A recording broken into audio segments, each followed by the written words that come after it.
Yeah, good morning, everyone. And coming to Og Madness Unit of Success, the the very first topic is how to fashion your own brand of success. And this topic is written by Howard Whitman. And you all know this Ogmandino is one of the most Ogmandos. This Unit of Success is read by many people, and his quotations and his writings are very inspirational and self-help authors in the world. This Ogmando's Unit of Success is the greatest self-help author in the world, presents the ultimate success book. Then he is also a member of International Speakers Hall of Fame and was honored with the Masters of Influence by the National Speakers Association. Og Mandino died in 1996, but his book continued to inspire countless thousands all over the world. And coming to the author, that is Howard Whitman, he was a war correspondent, syndicate columnist, television commentator, producer, and author of hundreds of articles dealing with family life and human relations. He has also been the recipient of three Freedoms Foundation Awards. Now, come now here we can see in the agenda introduction, two main criteria of success, ultimate edit for success, principles, and five ingredients of success. And coming to the intro, that is the introduction. How do you define success? As you know, different people have different they take different terminologies, different meanings, different definitions of success.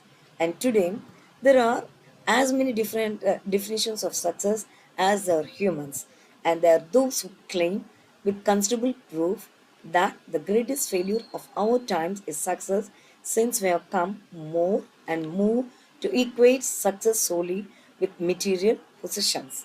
Now, two main criteria of success. Now, do others think you are a success, or do you think so? These two are related as the straw is related to the ice cream soda. If you want fully to enjoy an ice cream soda, it is nice to have both. It is quite worthless and futile plea to have the whole world thinking that you are a success if you do not think so yourself. The ice cream of success is your own in more knowledge on it, given that you do not necessarily need the acknowledgement of the outside world. Now, there are no secrets or shortcuts to success. It is the result of preparation, hard work, and learning from failure. And this is the quote by Colin Powell. Now, coming to ultimate edit for success. The trouble comes when we try to fashion our success to the outside world specification, even though these are not the specifications drawn up in our own hearts. Success, if it is to be meaningful, must be a personal thing, as it varies from individual to individual, as personality varies. A few brave ones among us have had the courage to think on this and have occasionally spelled out pattern of success which are at once honest, courageous, and the individuals. Then coming to William Faulkner, the Nobel Prize novelist, once said he was born to be a tramp.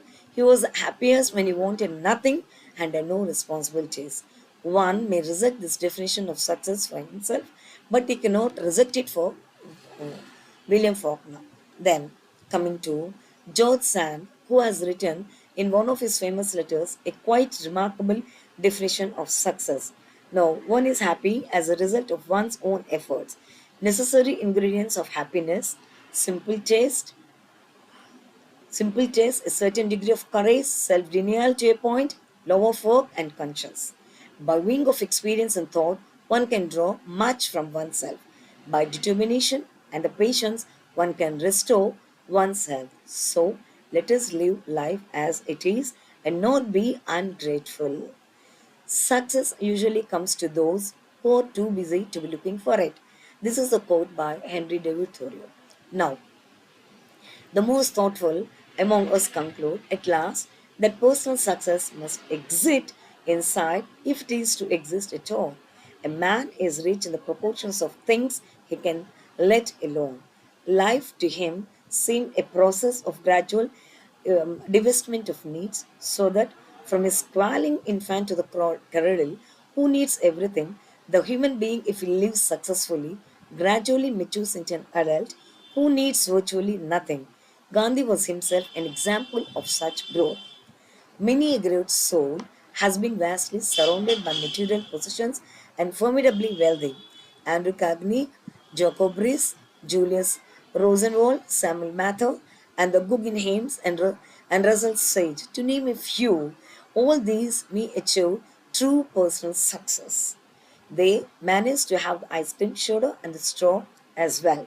There are certain constant factors to be found in true success, whether it be the success of an Andrew Carnegie or of a Mahatma Gandhi. There are essential factors, in fact, independent of wealth or achievement, poverty or asceticism. These are the dynamic factors in success, the very bone and sinew of it. Now, some great personalities you see here: Andrew Carnegie, Jacob Riis, Joyce Rosenwald. And in the second row, we can see Samuel Mather and Russell Sage to our right.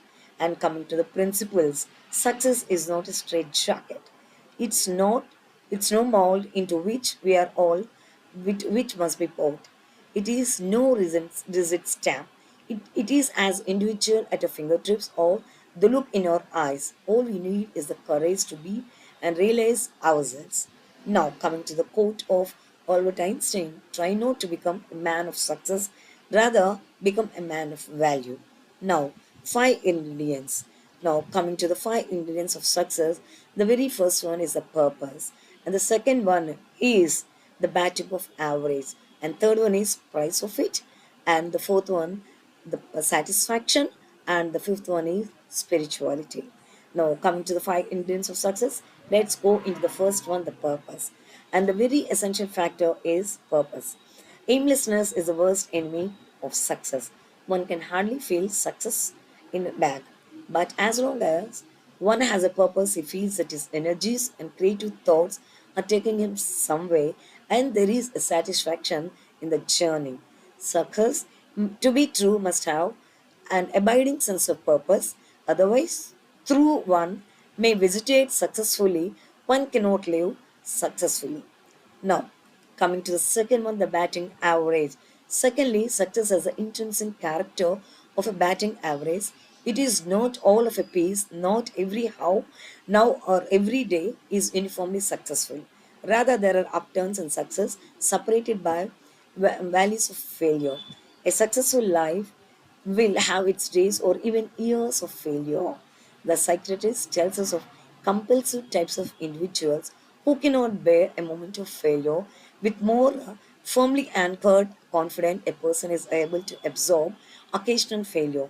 In fact, with close touch to reality, the mature individual knows that occasional failure is inevitable.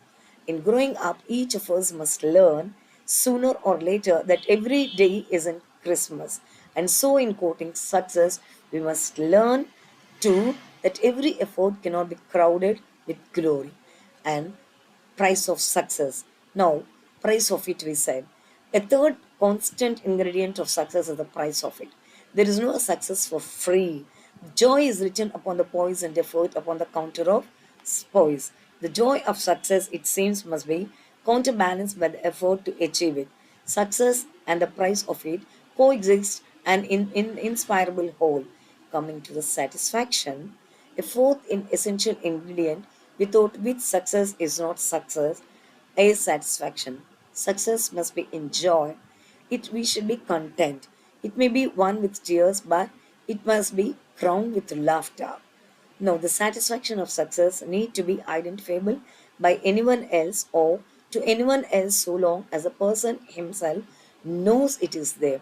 For example, one carpenter might feel an utter failure because he must ply a trade with his hands and take orders from a boss, while other man sits in office and dictate to secretaries, yet another carpenter on the same very job might feel the satisfaction of the master craftsman because of his skill of shaping the board and fitting the joint. And the spirituality, a final basic element of success, a five ingredients of success is the spirituality. It is hard to imagine anyone feeling successful without feeling related somehow to the greater purpose of life. The must sense somehow the pervasive currents of existence and recognize his own existence in those currents too. Ambition is the path to success, persistence is the vehicle you arrive in. This is a quote by Bill Bradley. And coming to the summary, success begins with someone's effort and hard work. And if a person has a goal and does not try to fulfill his goal, then he can never achieve success. To be successful, a person needs to work hard and put in a lot of effort. To achieve your goal, you need to chase after it and you must be dedicated.